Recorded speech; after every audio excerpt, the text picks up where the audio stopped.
Your expected approach time 3-4, approach button 17, the altimeter 2997.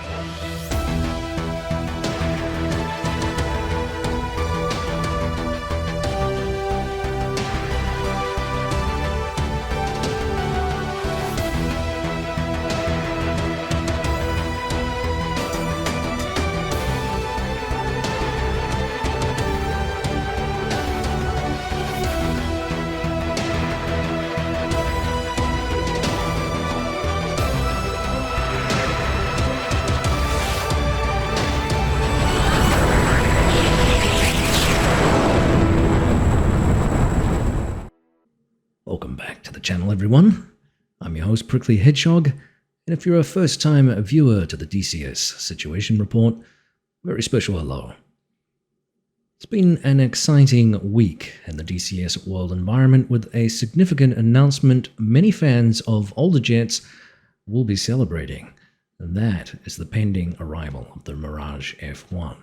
Now, this Gen 3 aircraft is being eagerly followed by many DCS fans, including myself, and based on early footage from Redkite and the gorgeous screenshots from the developer Aerges, we've got quite a winner on our virtual hands. Several years in the making, Aerges and ED announced today that the aircraft will be released into early access on the 20th of this month, which is about 2 weeks away. Now, the team posted an extensive breakdown on the progress of the development and what we can expect from the EA or Early Access module, which is going to be the CE variant of the aircraft. It will be in an almost complete state, and they do plan further models for the aircraft, including the EE, BE, and M variants.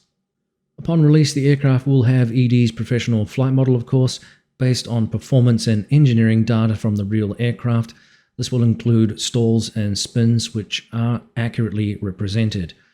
Expect a detailed simulation of all flight systems, including, but not limited to, the electric, hydraulic, and fuel mechanisms, navigation suites, radios, and an electromechanical 1970s era Thomson optical sight, which is a predecessor of modern-day HUD systems. There will, of course, be an RWR armament system, and DCS pilots will be pleased to know a variety of air-to-ground and air-to-air weapons will be added, some of which we have not previously seen in DCS world. Short-range IR missiles, such as the Matra R550, Magic 1, AIM-9J, AIM-9J Yuli or Julie, AIM-9B. We have medium-range missiles, the Matra R530IR and EM, rocket launchers, and the Durandal anti-runway and cluster beluga bombs, the SAMP family of bombs, which I believe are French-designed, basically general-purpose, high-explosive bombs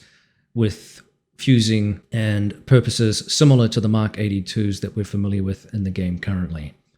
There will be, as part of a highly detailed 6 degrees of freedom cockpit, highly realistic detailed instruments and controls, and good news, as this often gets asked about, there will be a damage model upon release. I'm not sure how comprehensive or extensive or advanced that will be, but nonetheless it is going to be there, along with a high quality 3D model of the aircraft, which is based on both blueprints and laser scanning of a real Mirage F1. The team have gone to extensive lengths to bring us a highly realistic aircraft that will sit well, I think, with many, many fans of this particular aircraft.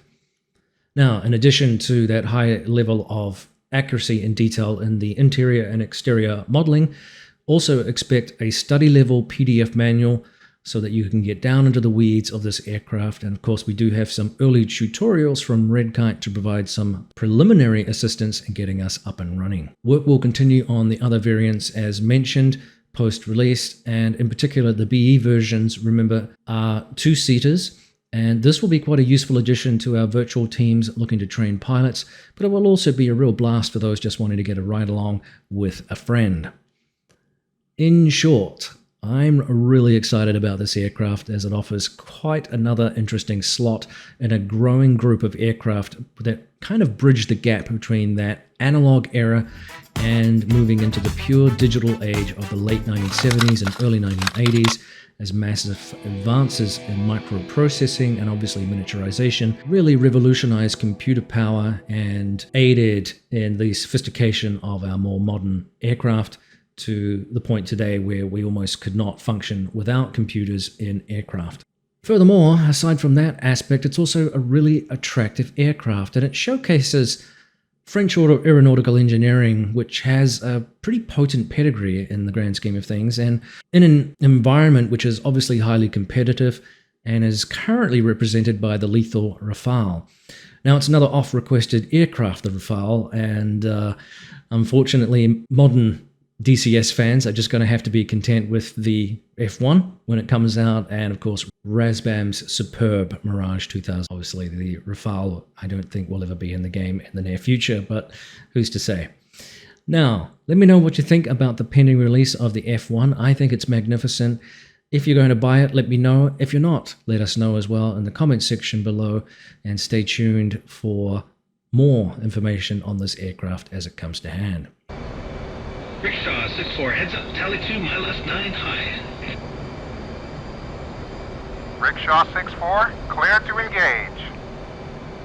Rickshaw 6-4, turning to engage. Now, in other news, of course, we do have the summer sale, which is raging on until July 11th, so don't miss out on any modules that you're kicking around.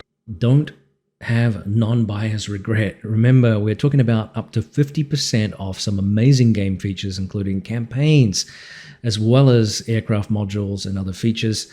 And some of these campaigns are absolutely fantastic. Now, one that's not necessarily on sale right now, but speaking of campaigns, I have been thoroughly enjoying dabbling with the Raven 1 Dominic Fury campaign by Baltic Dragon over the last week or so. And some bugs have cropped up, and he has submitted a list of those to ED for review, and that post was in the forums where he has centralized some of the more common issues cropping up, most of which appear to be around some AI triggers, so nothing major. Some of the missions can still be completed, etc., etc. The game isn't broken, but there are some issues that crop up whenever a new product is released, and we've seen this before. So if there is something that's bugging you, maybe check that forum list or contribute to the list so that we can continue to polish and fine-tune what is an absolutely fantastic campaign for the game. If you haven't seen it, or if you're thinking about picking up the early version, the first Raven 1 campaign, I recommend you do that too. Now, the last piece of official news from ED is a status update about the ongoing renovations to certain AI modules, including the B-52 Stratofortress. Now, there is a screenshot here which lists the characteristic stressed skin body of the aircraft. Apparently, initial work has begun on external texturing.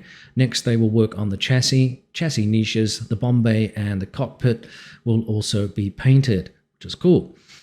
Dirt, dust, signs of wear, and identification marks and technical inscriptions will also be applied, just like a model that we would play with when we were kids. These things are so well done. So I'm very pleased that ED is continuing to work on some of the AI modules that we have, or the the non-flyable modules, just to immerse ourselves in that world.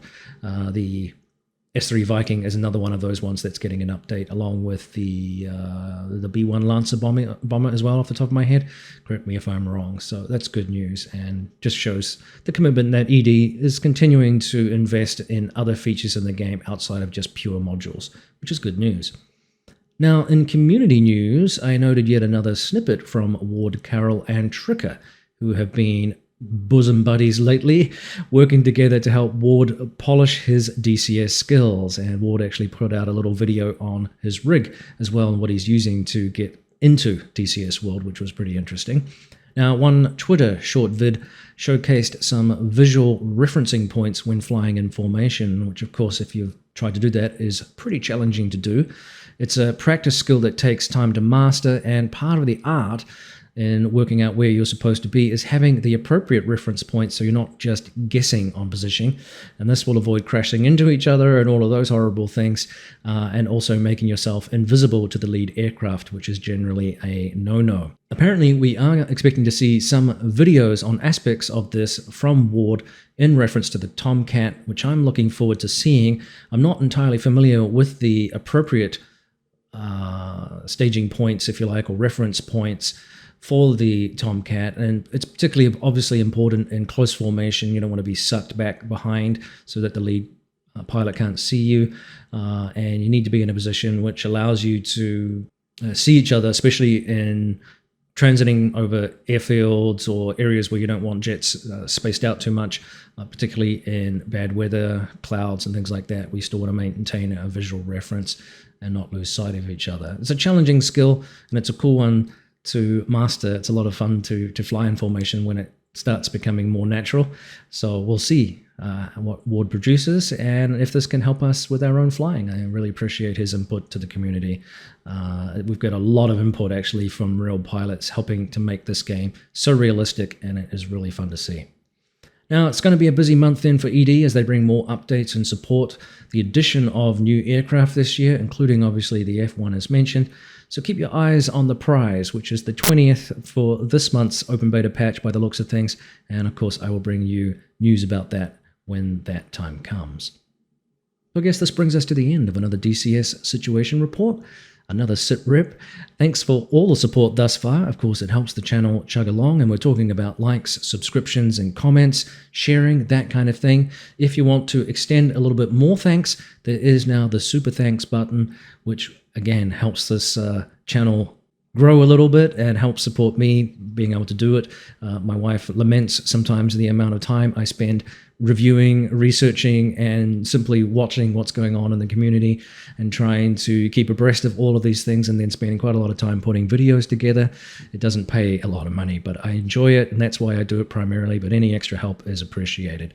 It's not expected, but it is appreciated, and regardless, I enjoy having you all aboard each week and all of the comments. So, take care, everybody. Have a great weekend. We'll see you next time on the DCS Situation Report. Night, Raven 1-3. Mark on top zipper, 281.9 knots. Roger, Raven 1-3, mark on top zipper.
tower. Permission to buzz the tower.